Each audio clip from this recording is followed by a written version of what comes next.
Por que ficamos doentes? Existe alguma explicação espiritual para isso? A questão da doença, muitas vezes é atribuída à maldade divina, a culpas ou à falta de proteção celeste. Mas com o advento da doutrina espírita, nós fomos colocados diante de uma outra realidade. Realidade esta que, inclusive hoje, a própria medicina também incorpora esse conceito. As pessoas estão acostumadas a uma estrutura física que, para se sentir em harmonia, não tenha dor, não tenha desconforto. Só que, geralmente, elas se esquecem que não é só isto que significa a saúde ou a doença. Há pessoas extremamente saudáveis fisicamente e infelizes, pessoas deprimidas, pessoas com estados emocionais extremamente alterados, o que corresponderia a uma harmonia orgânica e um desajuste, uma doença mental, espiritual, emocional.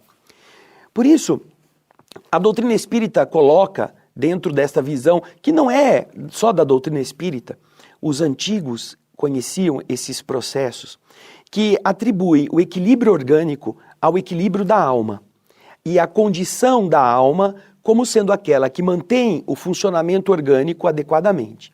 Portanto, a doença, e isso pode ser abordado de diversas formas, ela acaba sendo sempre a consequência de desajustes do espírito, uma vez que nós aprendemos que o nosso corpo, ele não é a causa dele próprio, ele é mantido por uma estrutura vibratória que organiza neste mapa elétrico, nesse mapa energético, o funcionamento de todas as células. E quando este mapa vibratório se desajusta, ele transfere esta informação desajustada para a organização física. E surgem, então, os seus reflexos na esfera orgânica. Mas nós também precisamos lembrar de uma coisa.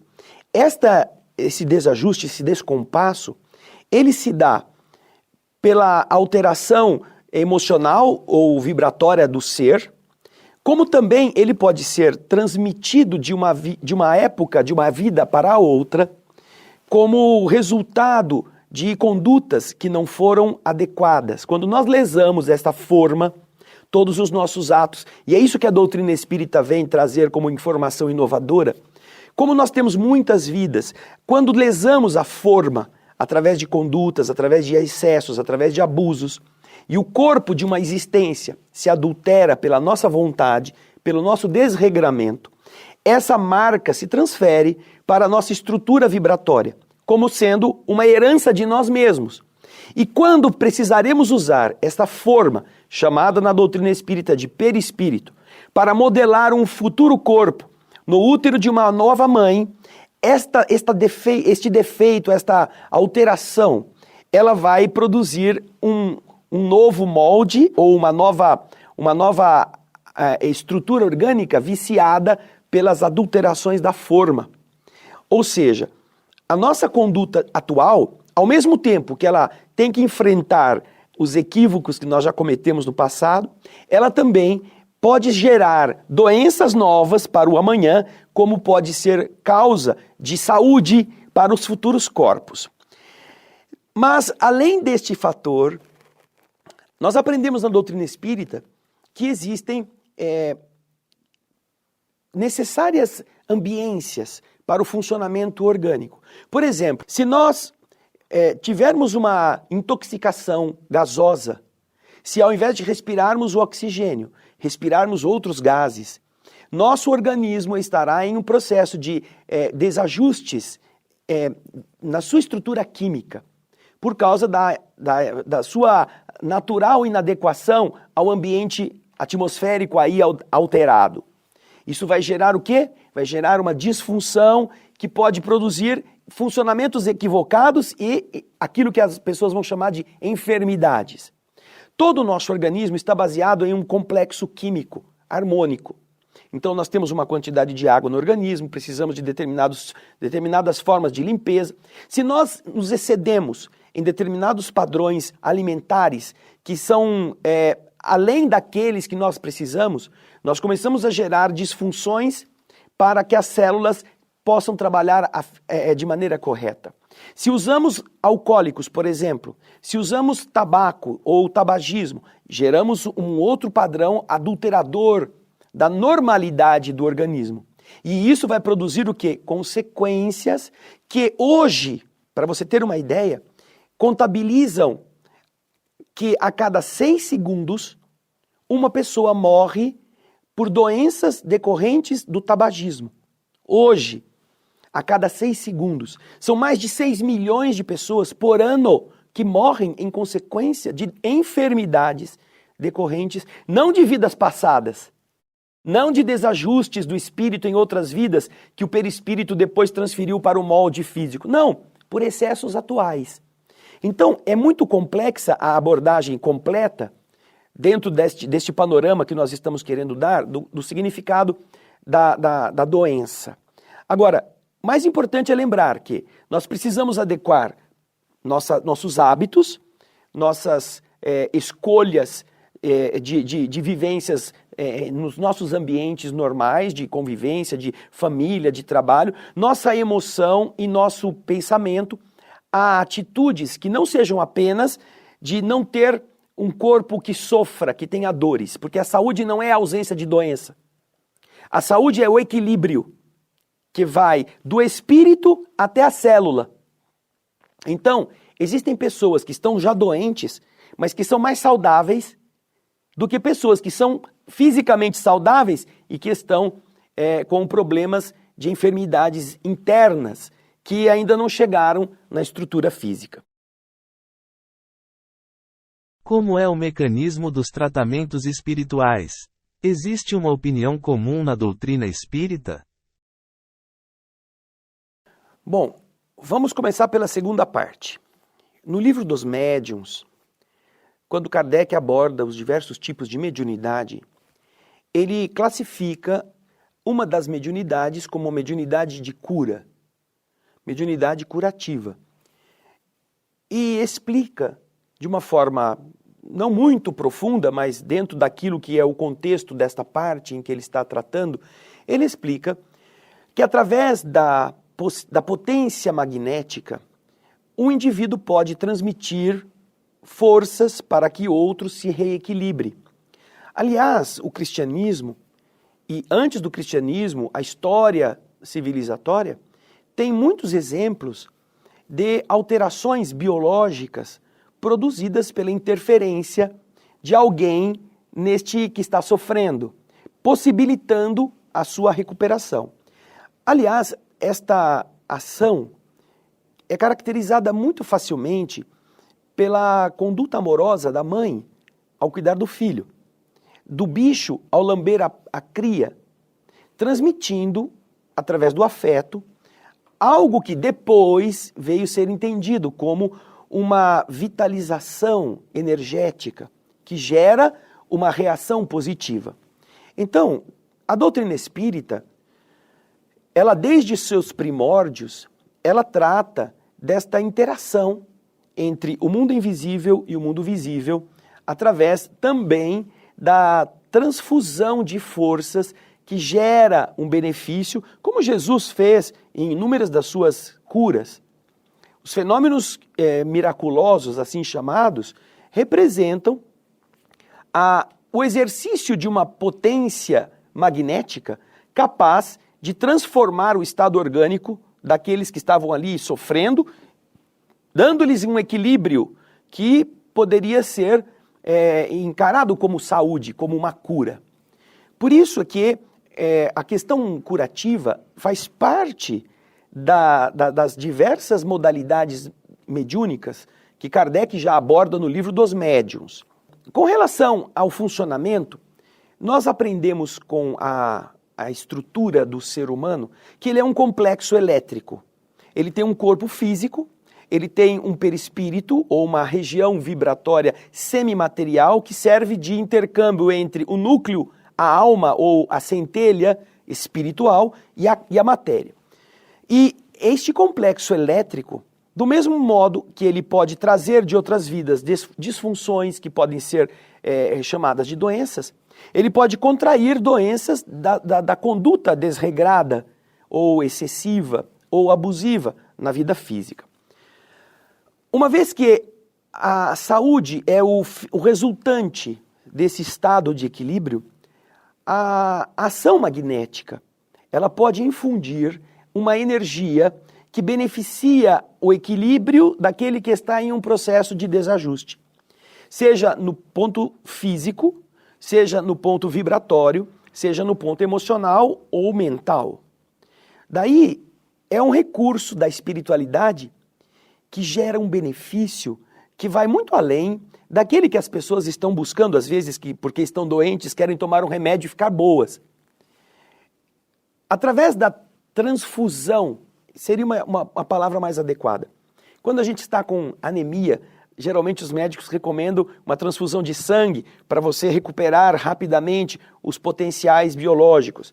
Mas no plano espiritual, a transfusão de forças, a transfusão de energias ou ectoplásmicas ou de fluido vital, elas ativam na pessoa aqueles centros vitais que estão débeis.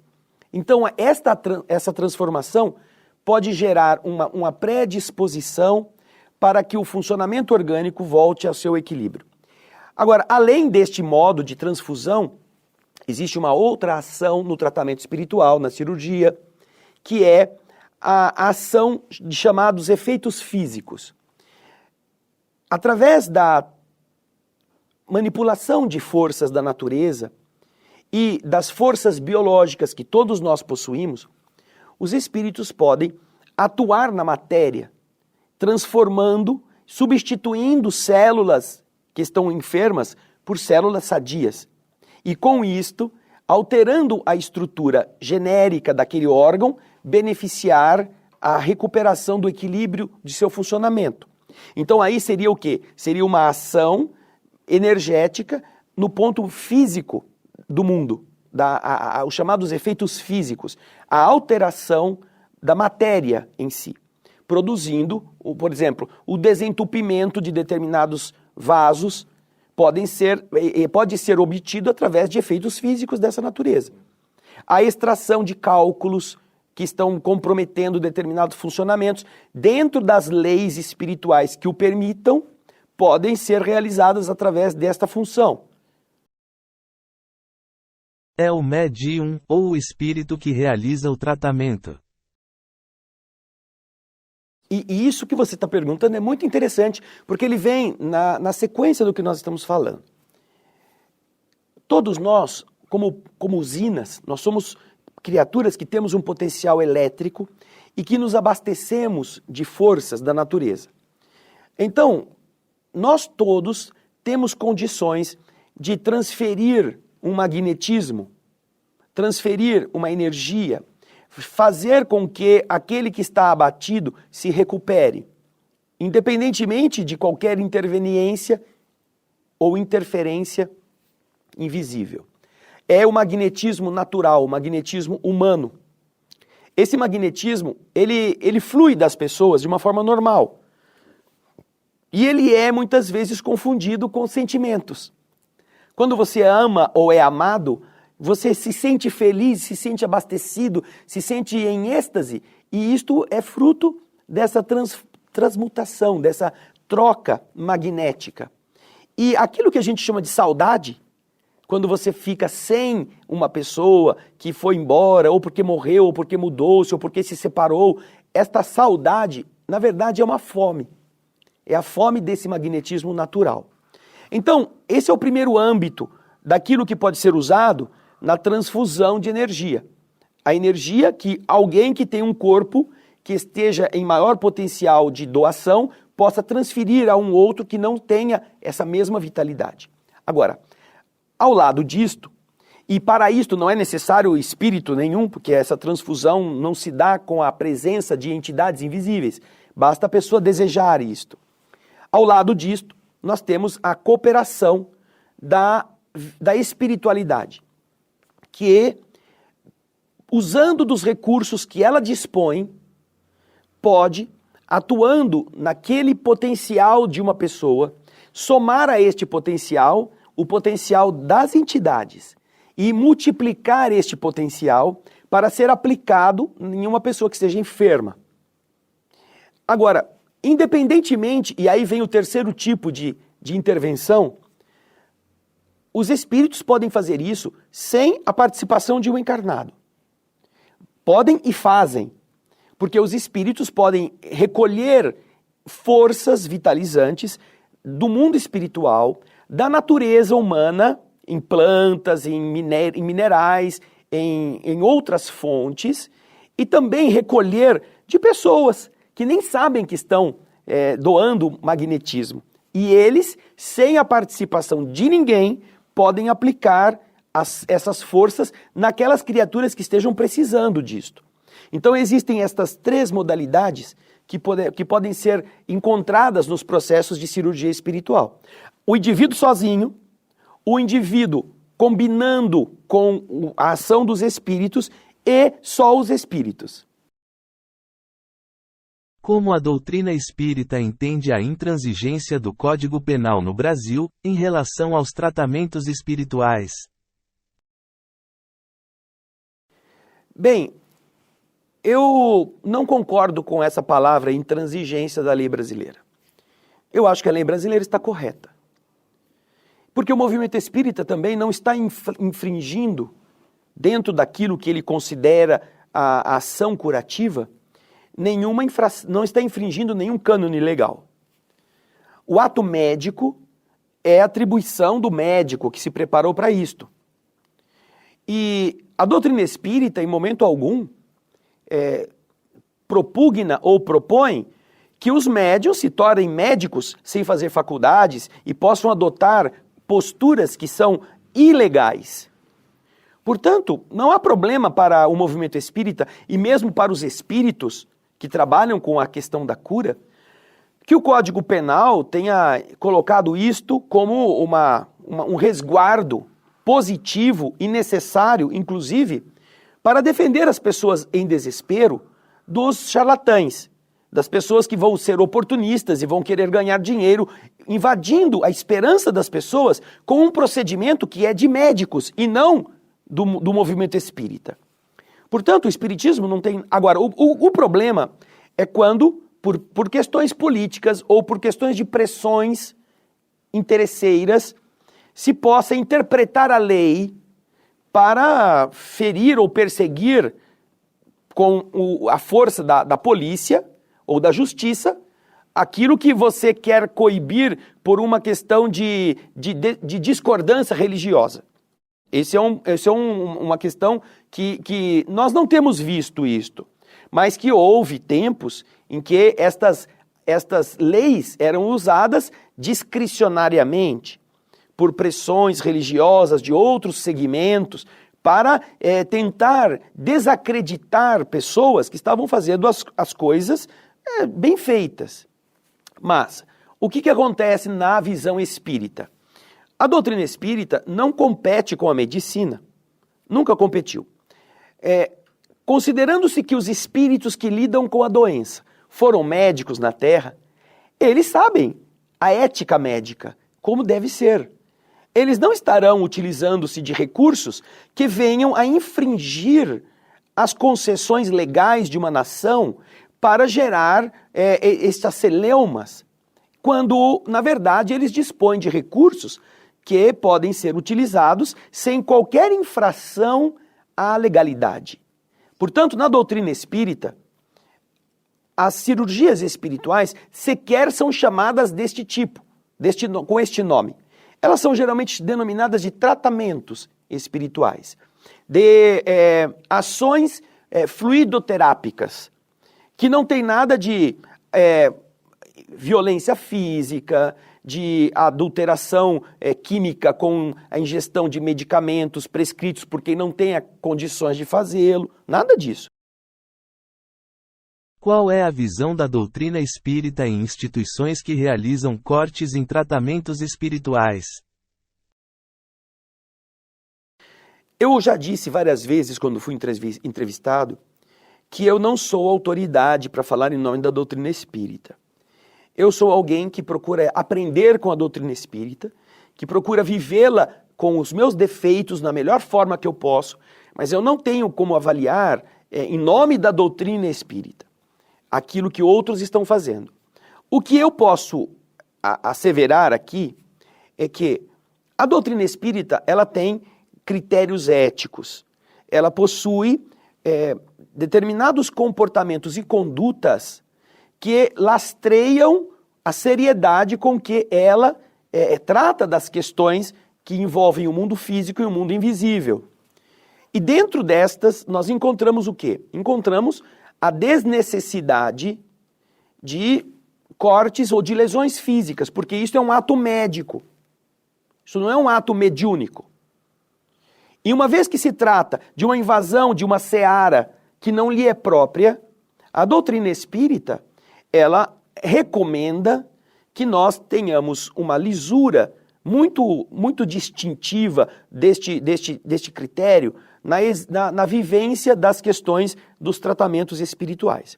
E eu pergunto também aos nossos telespectadores que nos assistem, se você fosse um médico e o médico dissesse para você assim, olha, você pega um punhado de sal grosso, joga atrás da porta e anda com um galho de arruda na orelha.